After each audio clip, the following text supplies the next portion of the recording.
Good morning, everyone. Welcome back to our weekly commodities update video. This is where we do analysis on natural gas, US dollar, oil, gold, and silver. We'll be looking at their support and resistance levels, as well as be looking at a couple of dark pools.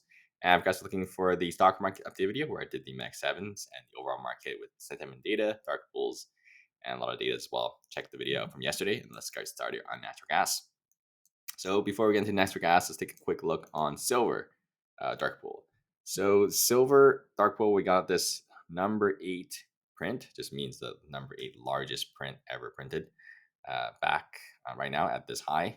And you can see before that we got the number 1, 7, 4, 10, 9 all the way down here. So all these are buys, and essentially we're starting to see potential sells up here now, or take profit from these buys. And if we zoom out to the longer term chart, you can see we had these 3, 5, and 8 all the way back in 2011. So this is pretty much what it looks like when you get those big sells coming up at these highs. And obviously, you guys can see it end up being a pretty big down turn. So we're going to get that as well. We don't know that yet. This, we can say potentially this may be the top, but dark pools can overshoot very often, right? You can see even this one, it overshoot it as well, a lot, by a lot actually, right? So obviously it ended up did being the top. Overall, it can still overshoot quite a bit, so you don't want to just short blinding off of it. Well, obviously we'll be looking at the charts after, but let's cover with natural gas first. All right, so natural gas bulls did not defend the levels, and looks like bears have confirmed their weekly bear flag to the downside. So this scenario is there's a potential scenario where bulls, best case for them, this is to just to shake out all the stop losses and then bounce.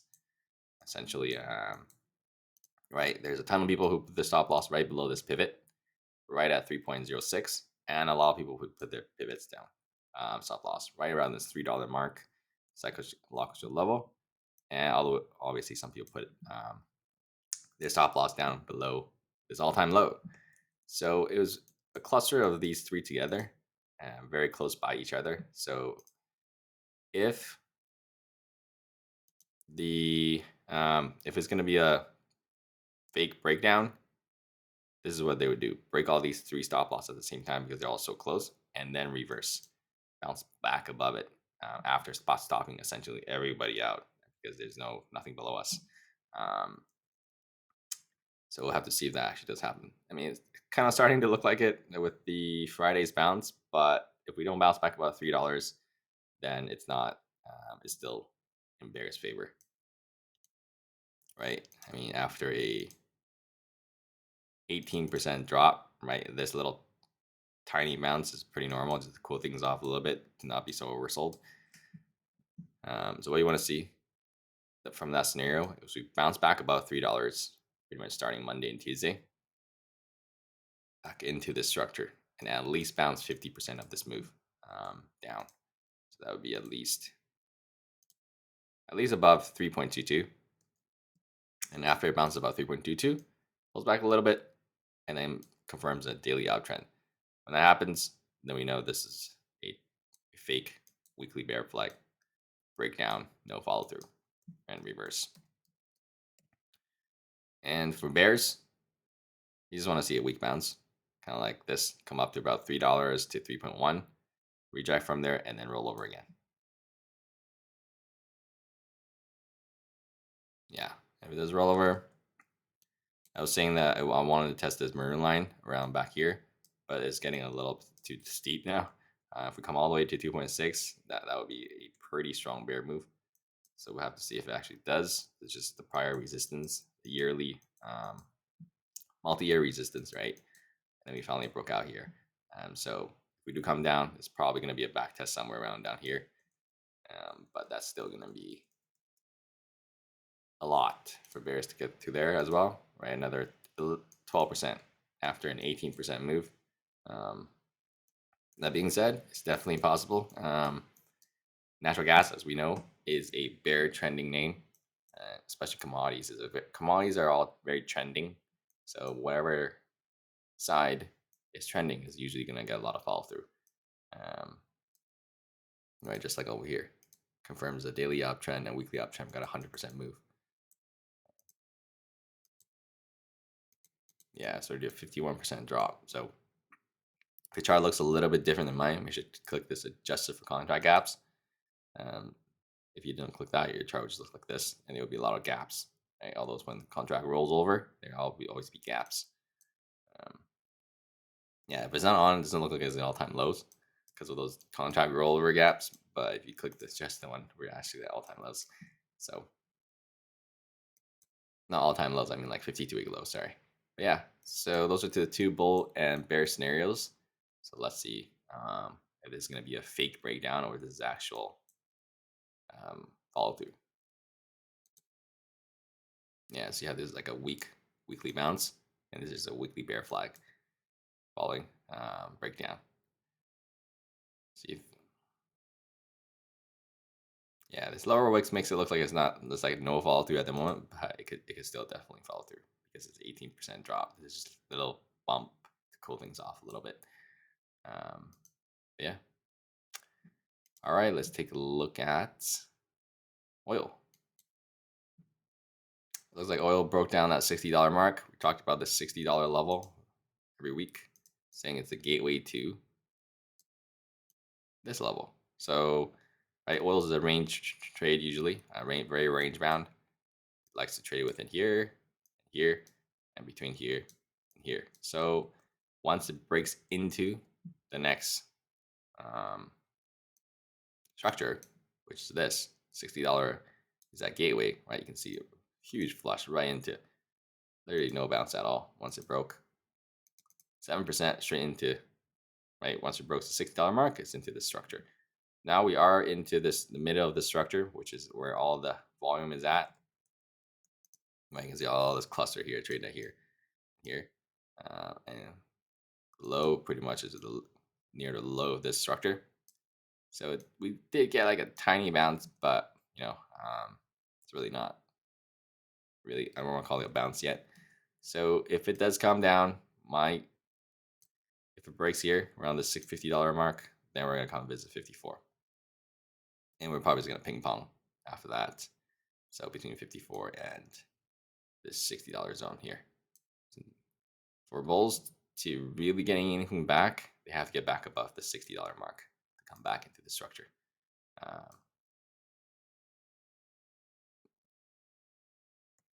Yeah,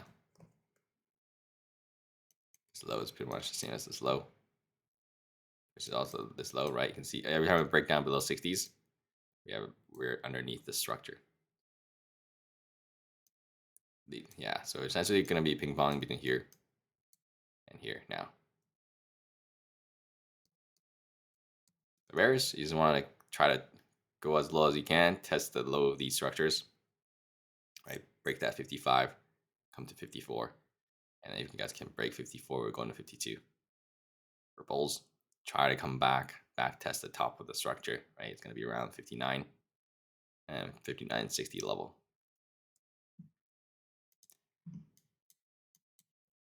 Guys want to learn more about tech analysis, check out the Patreon link for one-on-ones or book that 15-minute free call with me and we'll talk more about it. And feel free to like, share, and subscribe. Always appreciate it. And let's continue with dollar. So dollar here, nice breakout. Finally broke out of this downtrending line that we had up here. Reject, breakout. Now it's pretty much just backtesting. This is the must hold for bulls. Right? This level is the prior resistance of all these resistance that we're going to get over. So it's a must hold for bulls on Friday's low. $98 low is a must hold. Otherwise, it's a fail. Not really a nice breakout. So we can bounce from here. That's perfect. Daily uptrend continues. Every time is a higher low. And likely we're going to test this $100 mark. It's bull's target essentially. If it breaks down from here, that's not a great look because we just broke out from this resistance, right? And then next thing you know, back test and break down. Then I'm looking back at $97. If it breaks below 96, 97, we're going to come down to 97.6. We're going to come down to 97. And then we're going to test this red line again, 96. Then that would potentially open the door for new 52-week lows again. Meaning we finally got a breakout, failed, give back everything.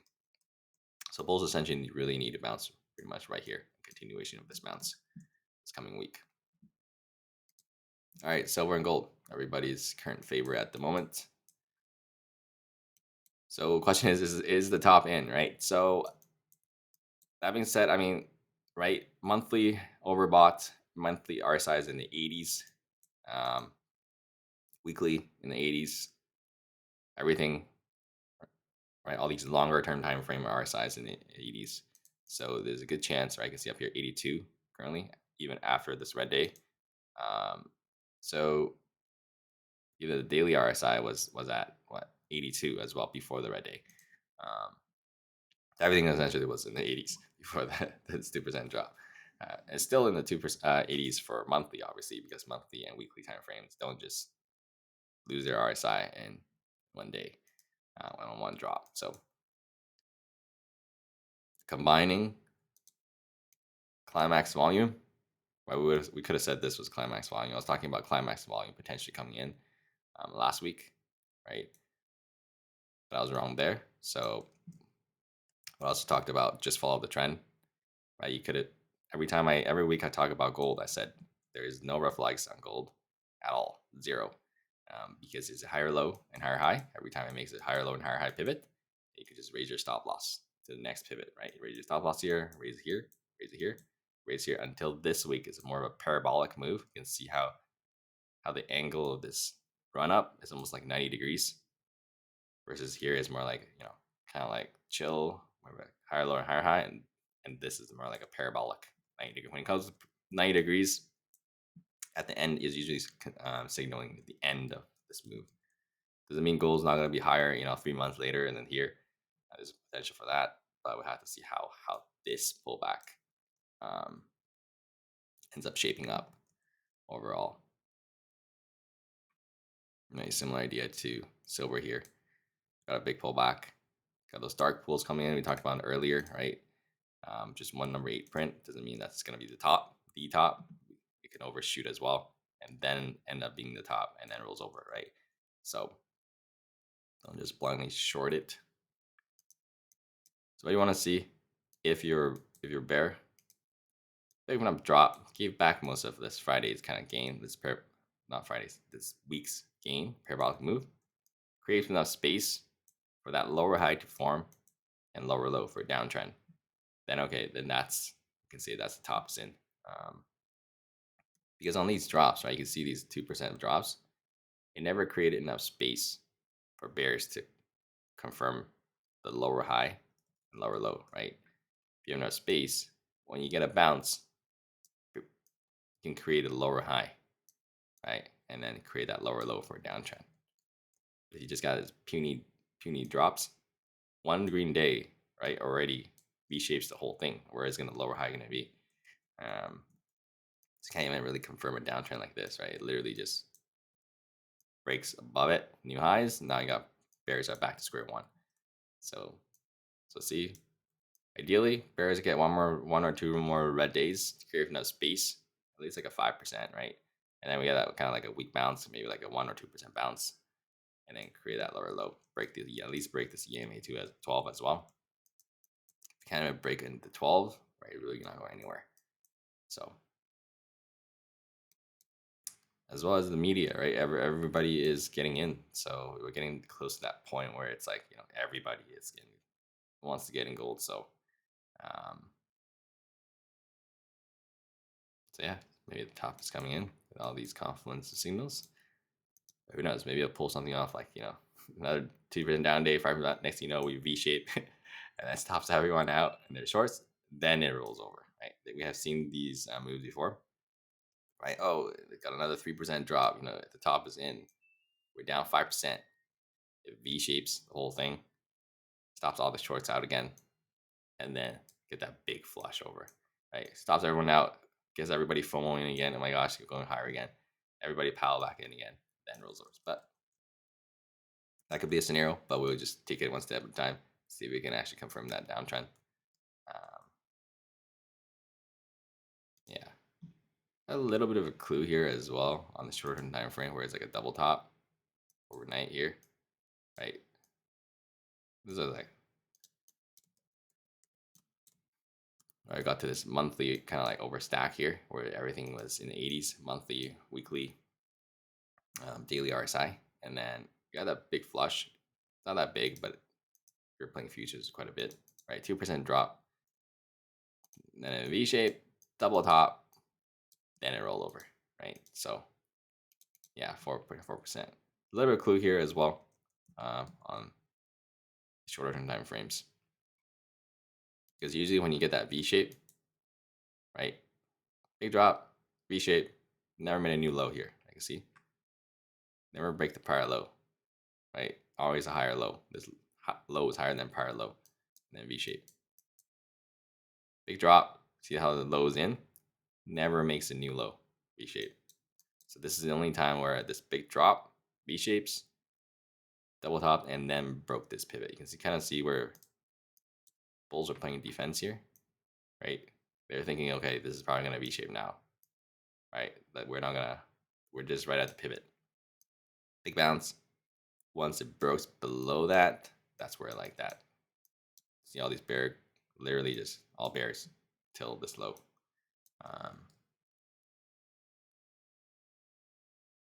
You have a small 30-minute uptrend here, so maybe I'll back test here. Let's pivot and see if it's roll over here. See if it back tests at this level. If it cracks above it, it's probably gonna V shape to back you up here again. So we'll see if 42.91 actually cracks above it or not. This level. If it rejects from there, okay, bears might have a warmer leg down. Yeah, that makes sense. It's really hard to nail tops and bottoms. Bottom is actually a little bit easier to nail, especially when you're in strong assets. But tops are very hard to nail. It gets really whippy. Like that, yeah. Even like in the markets too, especially Qs in the SPY.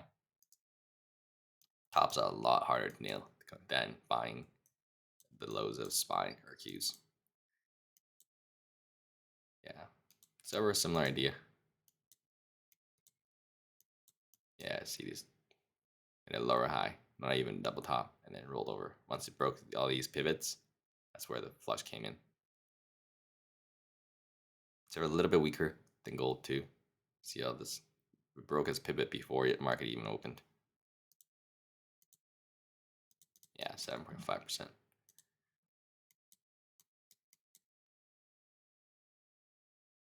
All right, that's all for you guys. If you got any questions, you have to comment below. And I will see you guys next week for more updates. And have a great rest of you guys' weekend. And take care. Stay safe out there. Make sure you have these stop losses as you're playing. If you're trying to nail tops, just keep your stop loss in. Give it a couple tries. But yeah, fun times. Again, making all these records in every kind of assets. Have to see how it ends up shaping out.